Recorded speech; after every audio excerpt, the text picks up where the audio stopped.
Desde que asumió nuevamente la presidencia en enero de 2025, Donald Trump ha reactivado con fuerza la guerra comercial que marcó su primer periodo. Esta vez, su administración ha impuesto nuevos aranceles a productos provenientes de China, México, Alemania y otras economías clave bajo el argumento de proteger los empleos en Estados Unidos y frenar las prácticas desleales del comercio exterior. Los nuevos gravámenes afectan sectores como el acero, vehículos eléctricos, paneles solares y semiconductores. Los aranceles alcanzan hasta el 145% para ciertas importaciones chinas y un 10% generalizado para productos de países con los que Estados Unidos tiene un déficit comercial. Vamos a hablar aquí en Ruta 44 precisamente de esta guerra de aranceles que ha desatado el presidente norteamericano Donald Trump. Presento con mucho gusto a mis invitados, Lourdes Maisterrena González. Ella es economista y académica de la Universidad Panamericana. Lourdes, bienvenida. Gracias, Carlos. Alfonso Gómez Godínez, presidente del Colegio de Economistas de Jalisco. Alfonso, bienvenido. Gracias, un gusto. Israel Díaz Escobar Sánchez, él es director general de EQA, es una firma especializada en comercio exterior y negocios internacionales. Israel, bienvenido. Muchas gracias, gracias por la invitación. Bueno, es un tema a veces un tanto técnico, así que les pediría que tratáramos de aterrizar lo más que podamos para que la gente pueda entender este tema. Y pensaría, Lourdes, por alguna cosa muy simple, parece hasta de primaria, pero bueno, es importante preguntar ¿qué es un arancel? Bueno, un arancel es un impuesto, en este caso principalmente a las importaciones. ¿Cuál es el efecto de un arancel? Pues principalmente se busca proteger a la industria nacional de la competencia exterior y tiene un efecto principalmente en los precios de aquellos productos que van a ser importados. De acuerdo, una vez entendiendo de qué se trata, bueno, pues tu primera intervención sobre este tema. ¿Qué te ha parecido esta segunda etapa de Donald Trump y esta guerra que ha liberado? Donald Trump tiene indecisiones en sus fundamentos. Hay mucha información que nos llega al respecto y sabemos que lo que busca es proteger a su industria nacional y sabemos que también lo que busca es hacerse de mayores recursos financieros por todo este déficit, tanto comercial como también de deuda que tiene atrás. Una de las maneras que le pareció fácil, pues fue poner aranceles, pero eso ya venía, digamos, ya es algo que ya él trae desde su gobierno anterior, el tema de los aranceles como un tema prioritario que lo utiliza como manera de poder. Sin embargo, pues estamos viendo las consecuencias. Claro, Alfonso, pareciera a veces que el tema, aunque es económico, por supuesto, yo a veces pienso que se confunde con lo político. ¿O estamos equivocados con el caso de Donald Trump? Sí, sin lugar a dudas, inclusive tanto en el diagnóstico que hace como en las propuestas, evidentemente hay un gran contenido político e ideológico, ¿no? Con muchos elementos muy subjetivos, ¿no? Por ejemplo, está en el eje de la discusión la pérdida de la hegemonía de los Estados Unidos. Evidentemente, cuando hablas de pérdida de hegemonía, incluyes el elemento político, ¿sí? Cuando planteas el tema de los aranceles desde el punto de vista político, se revive el nacionalismo, ¿sí? Entonces, evidentemente, toda esa narrativa además da legitimidad a las decisiones que se están tomando, que lo podemos abordar en esta mesa, parten de un mal diagnóstico y son medidas, desde mi punto de vista, equivocadas en relación al objetivo que él tiene, que también tiene un gran contenido político e ideológico, es volver a ser grande a los Estados Unidos otra vez. ¿Por qué es una política equivocada, Alfonso? Porque la política que él busca es reposicionar el liderazgo económico de los Estados Unidos utilizando fundamentalmente la política comercial.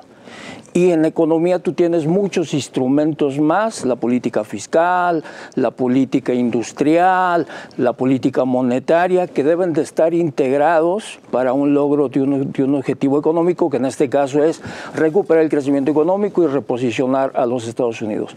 Cuando tú tomas solamente el instrumento, en este caso comercial, para pensando que así van a regresar las inversiones, que así vas a recomponer la competitividad, que así vas a corregir el déficit comercial, creo que es una visión, cuando menos miope o parcial, ¿no? Equivocada también. Muy bien, Israel, ¿cuál es el panorama que enfrenta Estados Unidos? Digamos, vamos suponiendo que le creemos a Trump, que la economía norteamericana está muy mal, etcétera, que tiene una deuda muy pesada, un déficit, etcétera. ¿Cuál es la realidad de Estados Unidos para que pueda argumentar que necesita hacer esto?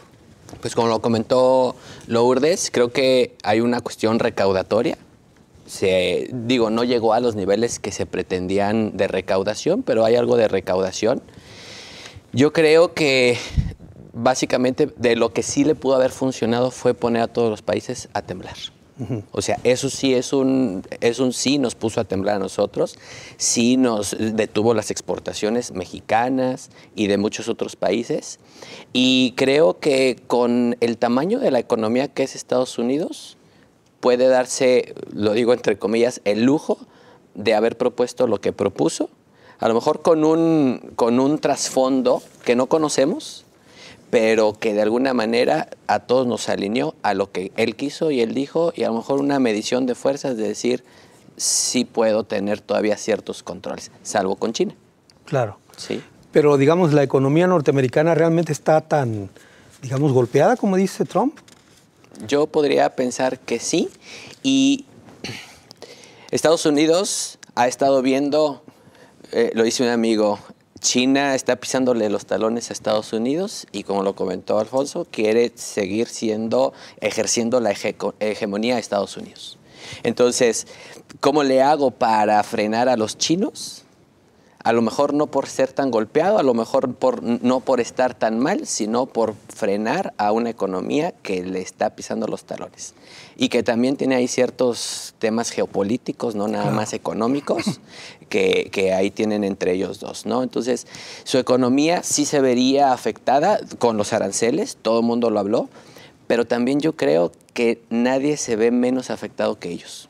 México se vería muy afectado, Europa se vería muy afectado, países como Alemania que viven de exportar, México que vive de exportar, son mucho más afectados que mismo Estados Unidos. Muy bien. Lourdes, curiosamente, creo que Estados Unidos el principal país al que le debe es a China.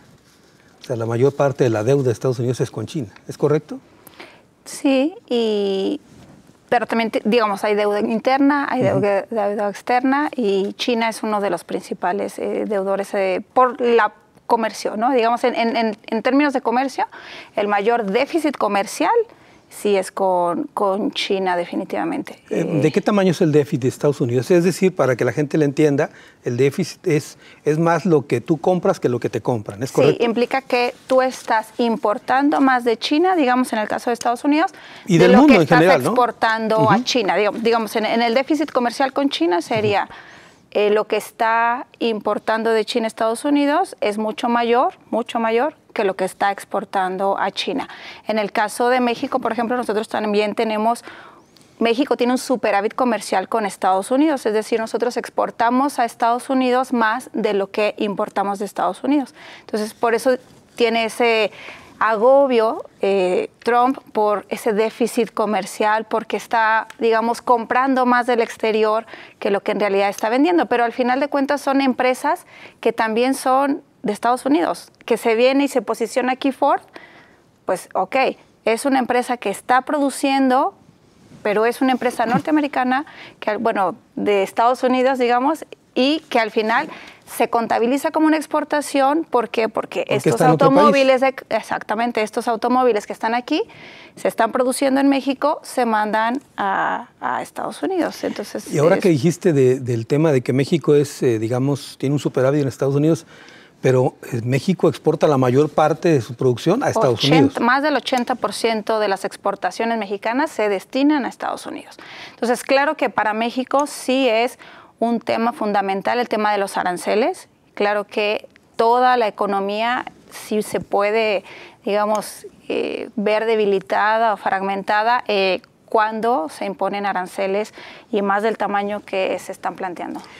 Alfonso, el presidente Trump incluso ha hablado de que ha habido una competencia desleal incluso señala a sus socios, porque son socios Canadá y México en el Tratado de Comercio. ¿Es correcto? Sí, las prácticas en el comercio internacional siempre tienen una gran carga de prácticas desleales, como por ejemplo el dumping, ¿no? Vender por abajo del precio, o lo que en los últimos años se habla mucho del dumping social. O sea, hay países que adquieren competitividad en ciertos productos porque pagan salarios de miseria, por ejemplo Bangladesh, en el caso del trabajo de mujeres, de niñas. Entonces ese es otro tipo de prácticas desleales.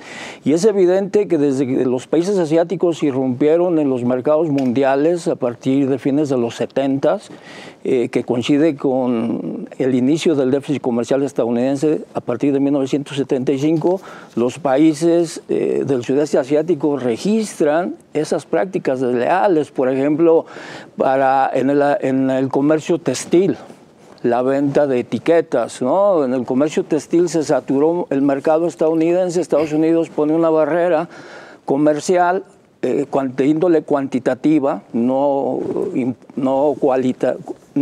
impositiva, ¿no? No el impuesto al arancel, y entonces establece los cupos. Entonces, a Vietnam le doy tanto cupo para que venda camisas. A otro país le pongo un tope para la venta de pantalones.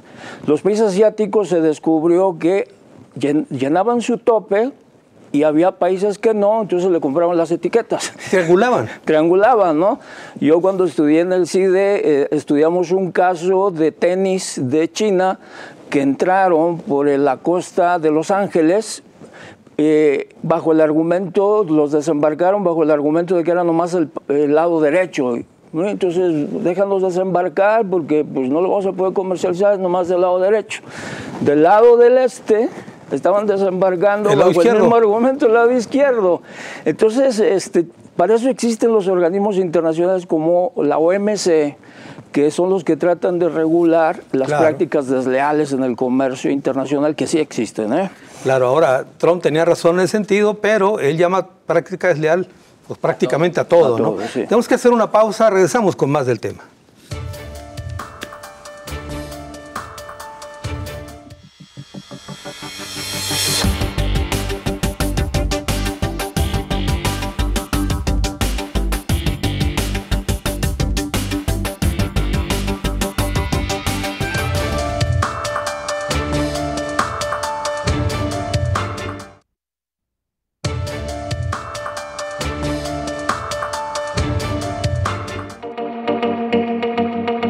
México ha vuelto a ser uno de los países más golpeados por las decisiones comerciales de Trump. En febrero de 2025, el presidente estadounidense impuso un arancel del 15% a automóviles, autopartes, acero y productos agrícolas provenientes del país, acusando al gobierno mexicano de incapacidad para detener el flujo migratorio y de no combatir el fentanilo que ingresa a Estados Unidos. Las exportaciones mexicanas, que representan más del 80% de su comercio hacia Estados Unidos, están bajo seria amenaza. La respuesta mexicana ha sido moderada hasta ahora, buscando resolver el conflicto por la vía diplomática, aunque ya se analizan medidas de espejo para proteger la economía nacional. La guerra de los aranceles es el tema que abordamos en esta ocasión aquí en Ruta 44. A propósito de ese tema, Israel, tengo entendido que Trump metió reversa, hablando de carros, en el tema de los aranceles la semana pasada, ¿no? Sí, recién acaba, parece que es una de sus prácticas, decir que sí y después decir que siempre no, dejarlo un día y después decir que siempre no, pero esta vez sí nos asustó poco más de un mes. Entonces, efectivamente, acaba de eliminar los aranceles con ciertas condiciones. O sea, los eliminó tal cual para los vehículos, para las autopartes. A inicios de mayo debió haber entrado en vigor aranceles para las autopartes mexicanas y nos las canceló también el arancel, y para los productos de acero y de aluminio. Creo que si se cumplen con ciertas condiciones que están para la industria automotriz, volvemos a la normalidad y se vuelve a restablecer, digamos, la producción de vehículos en nuestro país y de autopartes. Sí, por un lado hace esto, pero por otro lado reitera, y creo que el mismo día cuando lo dijo, que no quiere los autos mexicanos ni los canadienses. Quiere que los ensamblen en Estados Unidos, a pesar que son, como tú dijiste, empresas de Estados Unidos. Lo mencionó Lourdes. Empresas de Estados Unidos asentadas en México. Yo creo que cuando medimos el comercio, siempre se analiza, balanza comercial, se analiza de bienes. Pero Estados Unidos, yo no creo que Estados Unidos y que la política del MAGA, de Make America Great Again, sea para tener trabajadores del sector secundario. Yo creo que a Estados Unidos le ha funcionado sector servicios. Generar propiedad intelectual, lo que decía Lourdes. Si Ford es más competitivo por hacer un carro en la India, se va a beneficiar en el sector terciario, porque los ingresos se van a ir a Ford Estados Unidos. Si bien no va a haber empleos en producción, va a haber empleos en servicios y va a tener empresas más competitivas. Entonces, medir el comercio de bienes para Estados Unidos, que tiene muchos servicios, mucha propiedad intelectual, mucho desarrollo, es como una navaja de doble filo, donde nada más estamos viendo el filo del producto, pero no el filo del servicio. Es decir, lo que tú me estás diciendo es que si las fábricas de automóviles que están en otros países se van a Estados Unidos, ¿con qué mano de obra lo van a hacer? Si el norteamericano no está acostumbrado a hacer eso. Aparte de, exactamente, y se haría muy caro. O sea, ¿cuánto costaría un vehículo con puras autopartes hechas desde el acero en Estados Unidos? Impagable. Lourdes, nos habían dicho hace tiempo en la literatura fantástica, etcétera, que las próximas guerras en el mundo iban a ser por el agua, por ejemplo. Pero estamos viendo que es por el comercio, por los aranceles. Bueno, el agua es otro tema. Bueno, es otro tema, pues. Pero ya está, ¿no? El agua es otro tema que... Pero hoy estamos en esta guerra del arancel. Sí.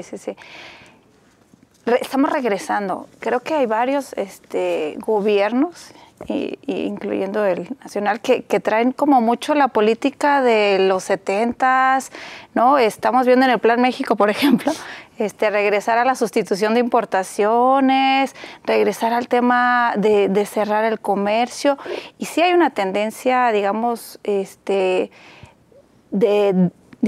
podría ser de descontento con la globalización por varios factores, pero que ha hecho que al final la gente regrese y crea que poner aranceles, que el proteccionismo es la solución, ¿no? a estos otros problemas que tenemos al final, ¿no? Sí, ahora en el caso, por ejemplo, de México, cuando tú misma hablabas de qué tan dependientes somos de Estados Unidos, también habrá que reconocer que no se hizo la tarea para buscar nuevos mercados, ¿no? Claro, es importante voltear a ver otros mercados.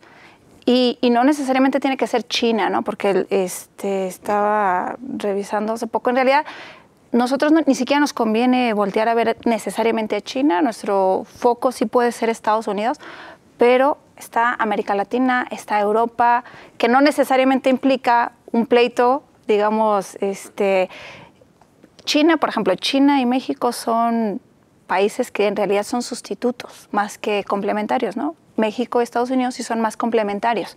Entonces, esta complementariedad ayuda y beneficia el comercio, pero siempre es importante ver otros mercados, Europa, América Latina, que pueden ser buenos socios comerciales también con México. Ahora, una de las críticas o señalamientos de Trump a México es precisamente esta proclividad a abrir las puertas a China. En particular, ¿de qué tamaño es, digamos, el negocio de China en México rumbo a Estados Unidos? No tengo así el dato específico, pero bueno, seguramente sí debe haber mucho comercio que llegue con la intención, obviamente, de llegar a Estados Unidos. O sea, llegan a México con la intención de pasar a Estados Unidos, ¿no? Pero al final también es importante entender que las cadenas de valor están súper interrelacionadas a nivel internacional. O sea, no podemos quedarnos nada más con la idea de que no, solo México, solo Estados Unidos. En realidad se necesita del comercio global para producir, como decía Israel, pues más eficiente, con precios más bajos y que al final puedan salir beneficiados todos. Para seguir con ese mismo ejemplo, Alfonso, ¿cómo puedes llevar o librar una guerra de aranceles contra el mundo cuando, para seguir con la analogía del automóvil, para fabricar un automóvil hoy en día requieres piezas de muchas partes del mundo, no de Estados Unidos incluso necesariamente? Sí, por eso decía que en el diagnóstico y las políticas están equivocadas. Estás aplicando políticas del mercantilismo del siglo XVIII. Por ejemplo, en el siglo XVIII Alemania aplicó aranceles contra Inglaterra, pero ¿por qué lo hizo Alemania? Porque Alemania quería industrializarse y no quedar sujeto a los ingleses, que fueron los primeros que dieron el paso a la industrialización. Entonces, los alemanes pusieron el proteccionismo y dijeron, me voy a proteger para industrializarme.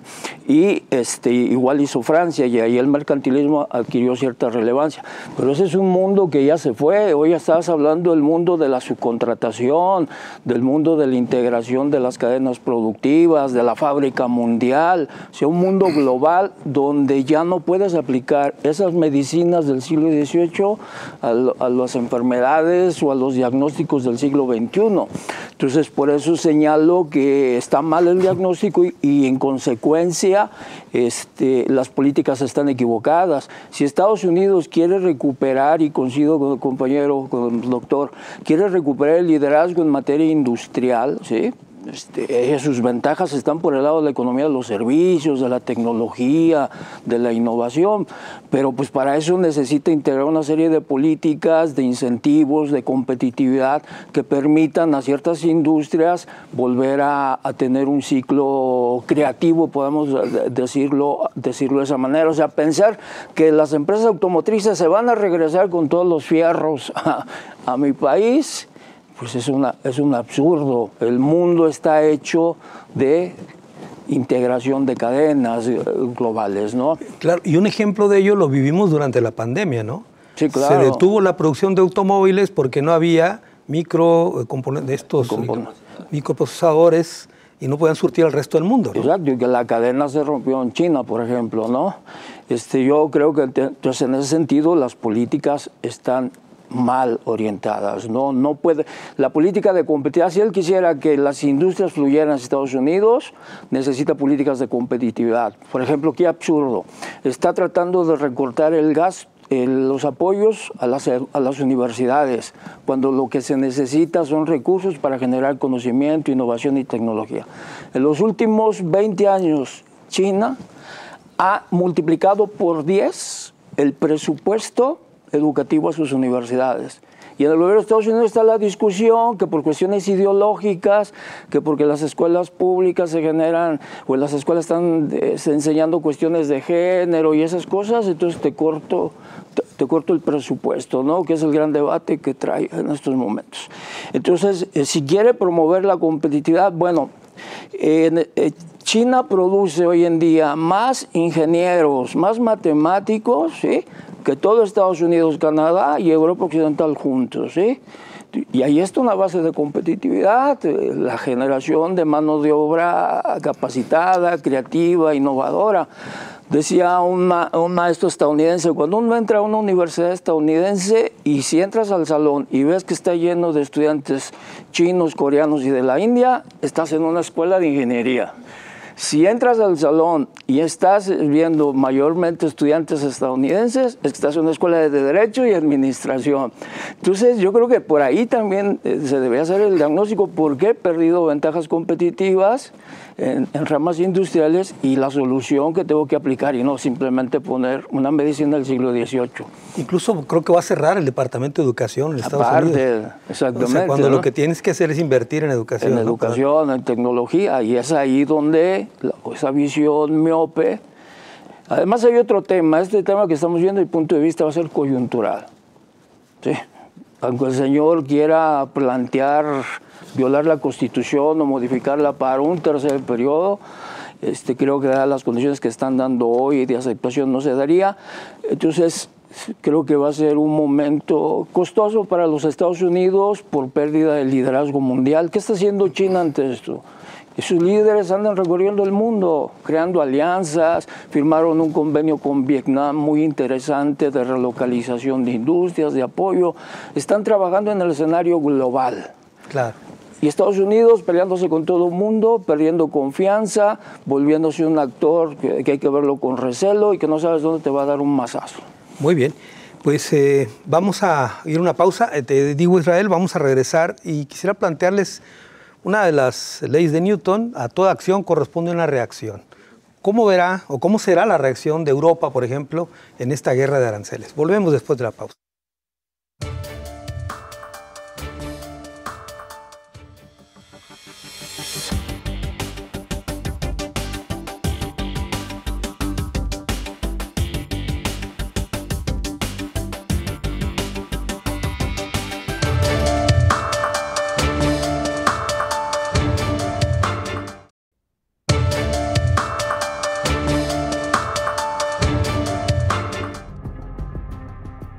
Aunque Trump defiende sus aranceles como herramientas para revitalizar la economía estadounidense, varios sectores del país ya han comenzado a resentir los efectos adversos. Empresas que dependen de insumos importados, como la industria automotriz y tecnológica, enfrentan aumentos en costos de producción. Los precios al consumidor también empiezan a subir. En marzo de 2025 se reportó una inflación mensual del 0.8%, impulsada por el encarecimiento de bienes importados. Los agricultores estadounidenses, en especial los del cinturón del maíz y la soya, temen la pérdida de mercados internacionales debido a las represalias de países como China, México y Brasil. La guerra de los aranceles es el tema que estamos tocando en esta ocasión aquí en Ruta 44. Israel, te quiero preguntar, lo lanzaba antes de ir a la pausa, a toda acción corresponde una reacción. ¿Cuál va a ser la reacción de Europa, de Asia, etcétera? ¿Y cuál está siendo ya la reacción ante esta guerra declarada por Trump? Muy bien, pues yo creo que lo natural es reaccionar. Y como dice mi coach, mejor a una acción debe de corresponder una acción bien pensada. Creo que la mesura de nuestro gobierno fue muy buena.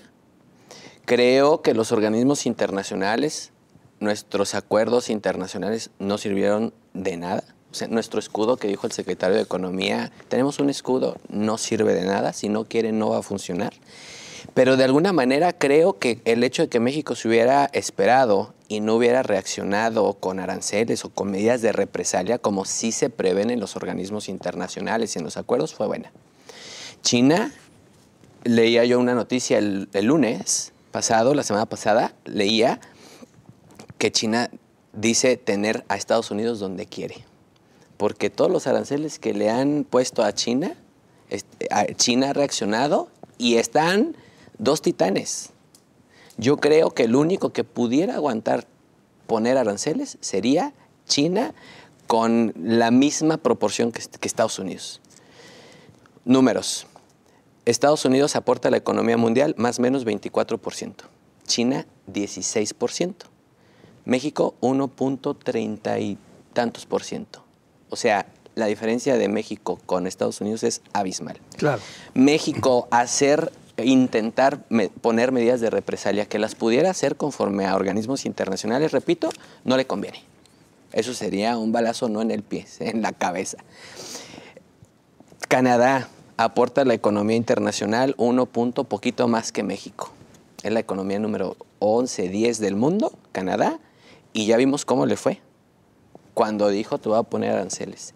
Europa como segunda economía a nivel internacional juntas, podría decir estamos casi a la par de Estados Unidos, pero no hay que olvidar que el efecto es por país.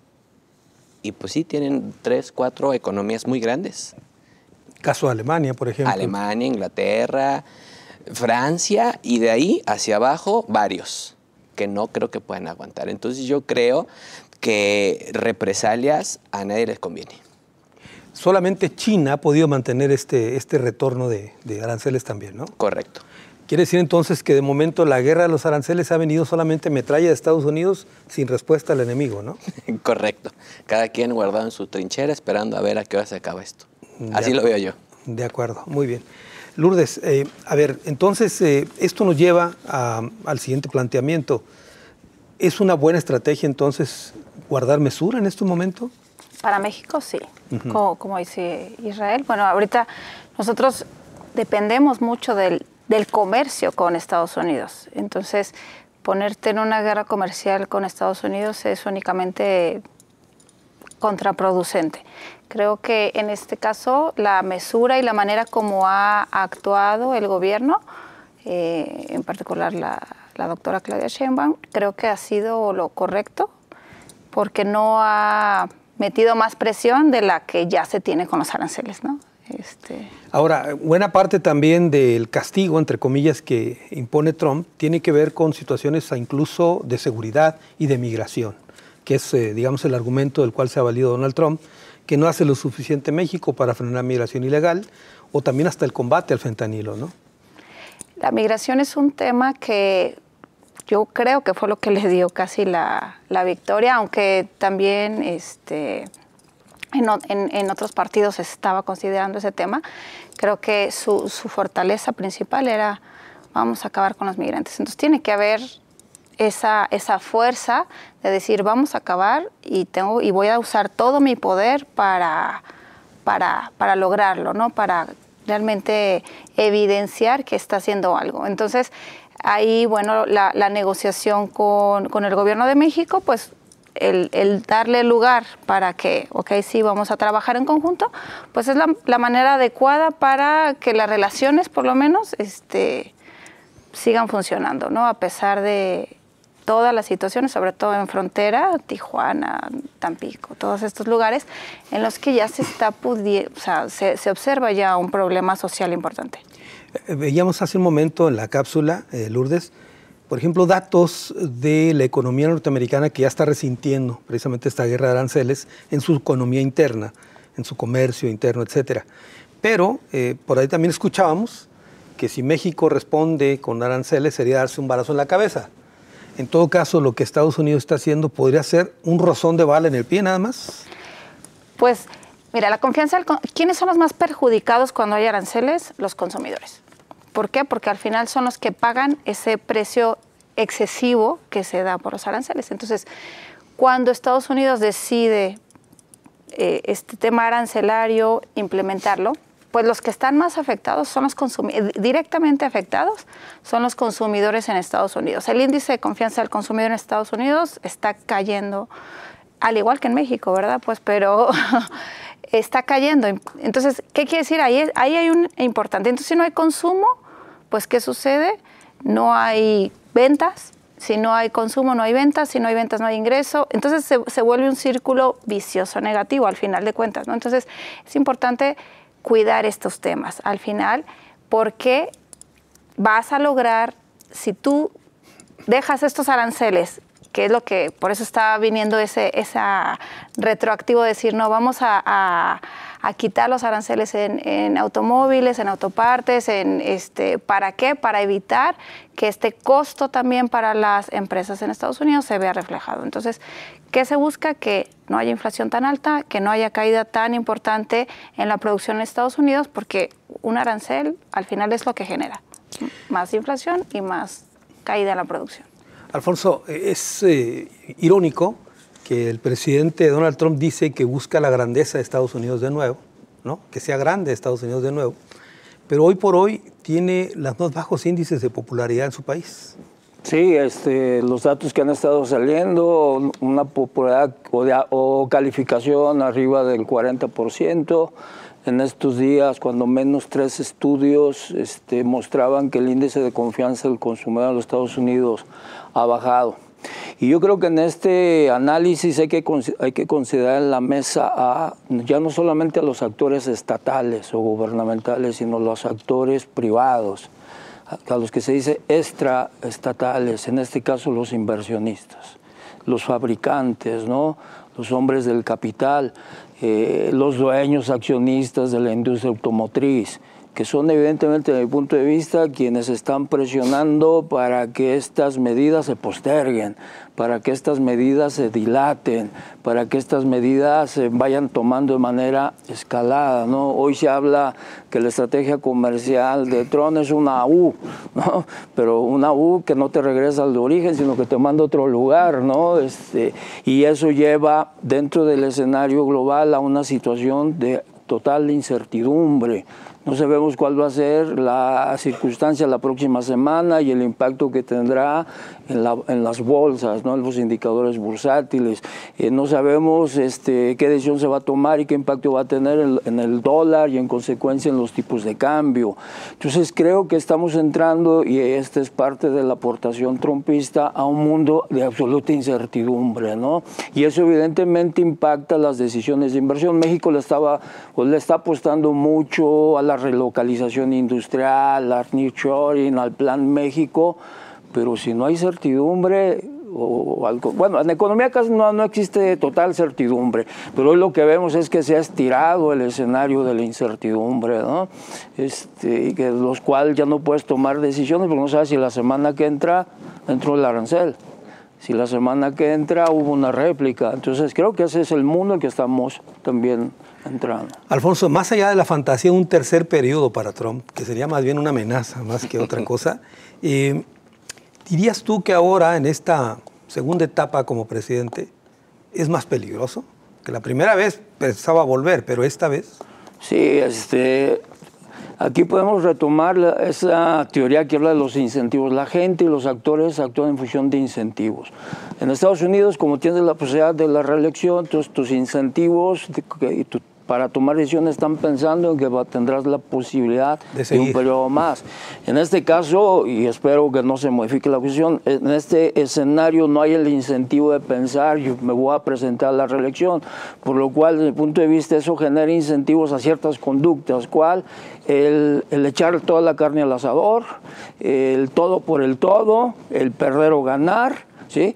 Y eso evidentemente con un personaje, también en economía hay que estudiar psicología y hay que ver la psicología, la mente del tomador de decisión. ¿De dónde viene? ¿De dónde viene Trump? Del sector privado estadounidense, de lucha, de enfrentamiento constante. ¿Cómo ha hecho su capital?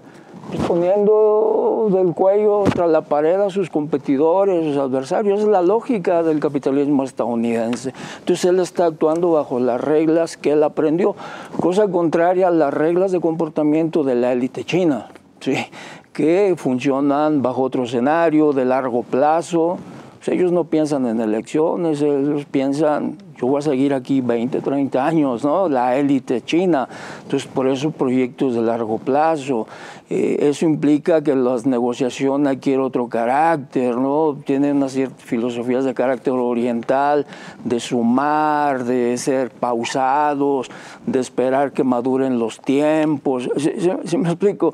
Mientras que la lógica del tomador de decisiones estadounidense es ganar ya. ¿Qué ganar? Todo. ¿A costa de qué? De lo que cueste. Sí, en el caso de los chinos piensan incluso en función del país mismo, ¿no? Sí, claro. Pero acá es unipersonal todo. Exactamente. De acuerdo, muy bien. Bueno, tenemos que hacer la pausa, es la última. Vamos a regresar a las conclusiones de este tema.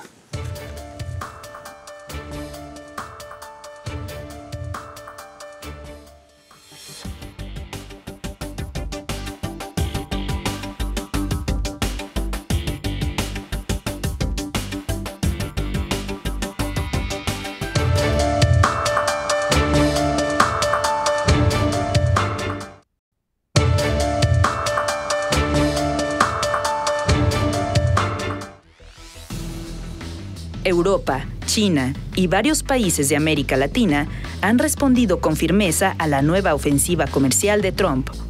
La Unión Europea anunció aranceles compensatorios a productos estadounidenses como motocicletas, licores y productos tecnológicos.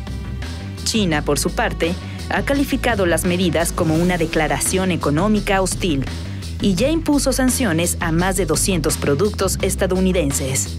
Brasil, Canadá y Corea del Sur también analizan nuevas alianzas y acuerdos regionales para disminuir su dependencia del comercio con Estados Unidos.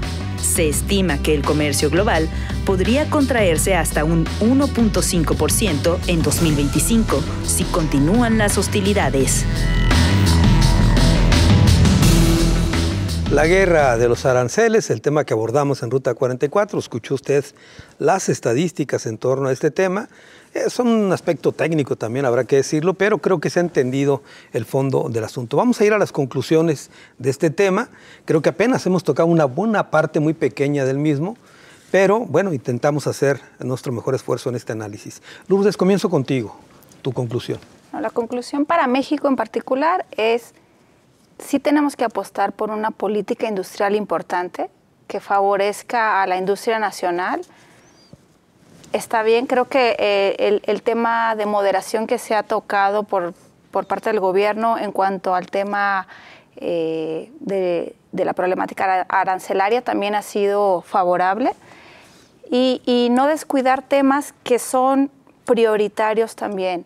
Para que la industria, las inversiones crezcan en el país es importante certidumbre en muchos aspectos.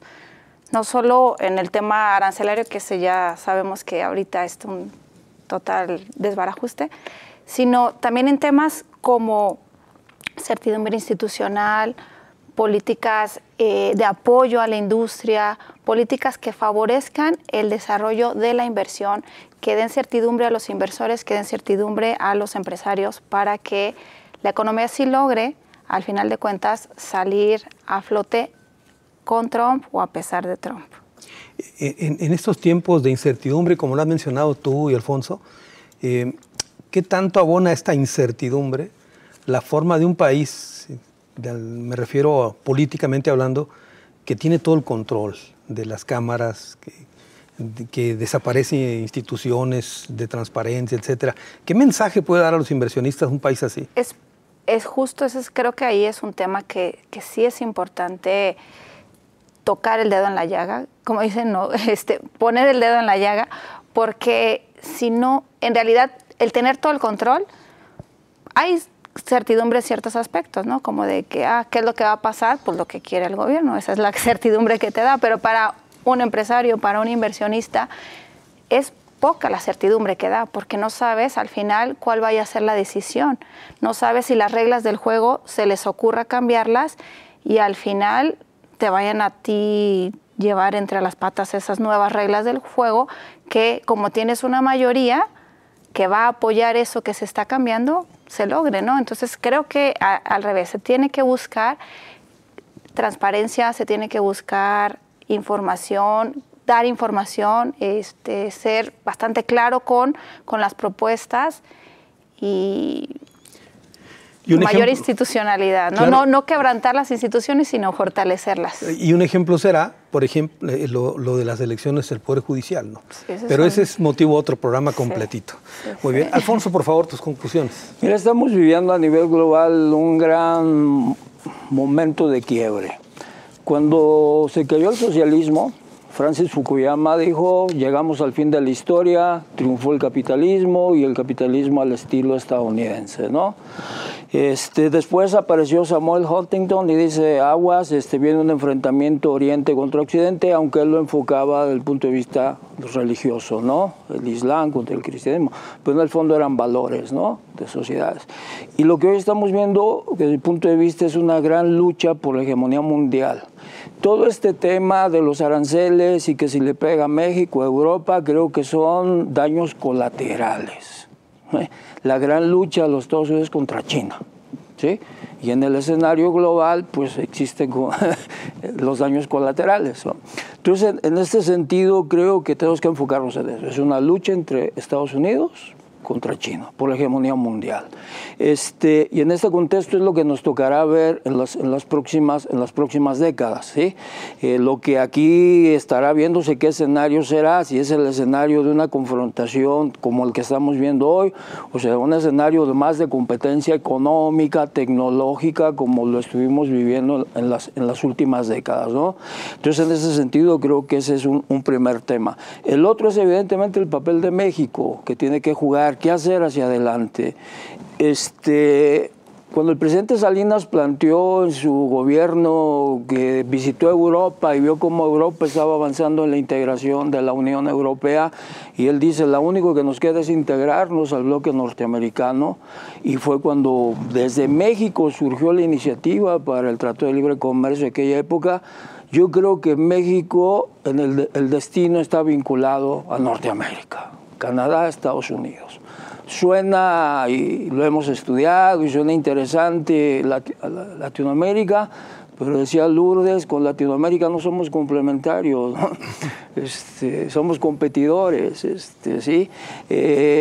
Aparte, Sudamérica, principalmente Brasil y Argentina, los dos grandes de Sudamérica, tienen un gran recelo hacia México, ¿no? También en la parte política, cultural. Y buscar Europa, pues Europa tiene su bloque, ¿sí? Nosotros estamos muy lejos. Será marginal desde mi punto de vista lo que podemos hacer. Nuestra gran apuesta va a ser América del Norte. Esperemos que esta sea solamente una noche oscura, que no haya luz en esta noche y que posteriormente podamos avanzar en el mundo pueda caminar hacia una normalización y nuestra apuesta sea 3 naciones democráticas, Canadá, Estados Unidos, que recupere porque también está en juego su sistema democrático, ¿sí? Lo que está sucediendo con los ataques al Poder Judicial en los Estados Unidos, lo que sucedió cuando el presidente Trump no aceptó la derrota contra Biden. O sea, esperemos que del norte pueda florecer una democracia en estos 3 países, porque estoy también convencido, y ese es el gran problema que puede tener China hacia adelante.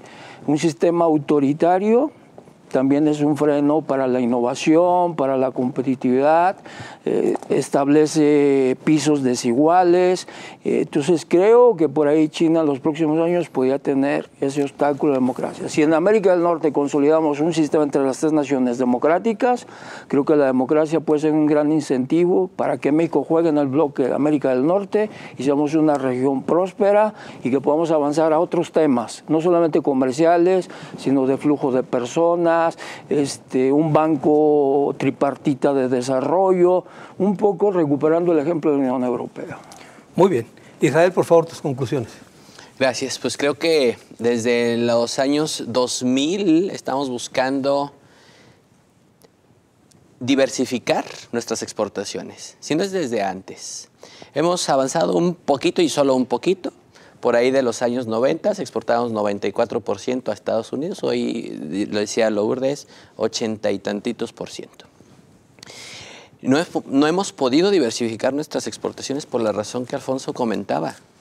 Estamos muy lejos de Europa.